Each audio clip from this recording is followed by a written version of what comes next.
నల్గొండ జిల్లాలో బీసీ సంఘాలు న్యాయ సాధన దీక్ష చేపట్టాయి. బీసీలకు 42% రిజర్వేషన్ కల్పించాలని డిమాండ్ చేస్తూ ఆందోళన చేపట్టారు.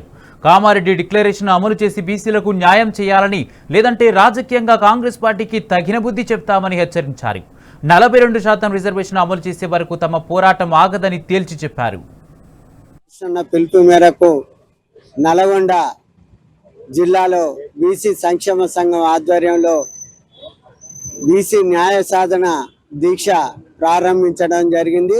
గౌరవ ముఖ్యమంత్రి రేవంత్ రెడ్డి గారు ఇచ్చిన హామీ నిలబెట్టుకోవాలంటే కేంద్రలో ప్రధానమంత్రిని ఇక్కడ ఉన్నటువంటి ముఖ్యమంత్రి గారు ప్రతిపక్షాలని, బీసీ సంఘాలను, మేధావులని పెద్ద ఎత్తున తీసుకొని పోయి కేంద్రం మీద ఒత్తిడి తీసుకురావాల్సిన బాధ్యత ఈ రాష్ట్ర ముఖ్యమంత్రిదే.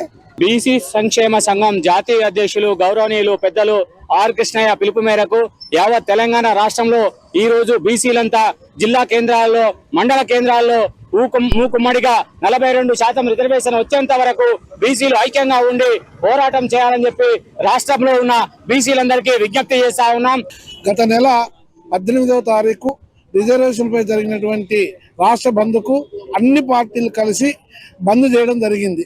దానిలో రూలింగ్ పార్టీ కూడా, ప్రతిపక్ష పార్టీ కూడా, భారతీయ జనతా పార్టీ, కమ్యూనిస్టు వాళ్ళు, మిగతా పార్టీలు అందరూ కూడా పాల్గొనడం జరిగింది. కానీ బిల్లు ఎక్కడ ఆగుతుందో ఎవరికి అర్థం కానటువంటి సమస్య. ఈ యొక్క అందరూ కూడా ఆ రోజు నాడు జరిగినటువంటి బీసీ సమ్మెకు అందరూ కూడా మద్దతు పలకడం మంచి ప్రభావమే. కానీ బిల్లు ఎందుకు ఆగుతుందో తెలవడం లేదు. తర్వాత కూడా స్థానిక ఎలక్షన్ జరపాలని ముందుకెళ్ళినప్పుడు 42 రిజర్వేషన్కి కోర్టులో వేయడం వల్ల అది ఆగడం జరిగింది. దాని ఇంతవరకు కూడా రూలింగ్ పార్టీ దాన్ని పరిశీలించవలసిన బాధ్యత ఉన్నది.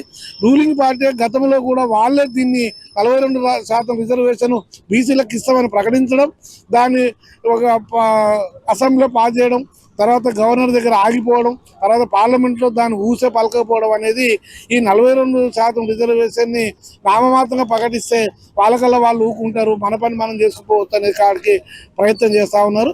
మేము కూడా ప్రభుత్వాన్ని అడుగుతూ ఉన్నాము. ప్రజలలో పోటీతత్వానికి తట్టుకోలేనటువంటి బీసీలకు నామినేట్ పోస్టులు, ఎమ్మెల్సీలు,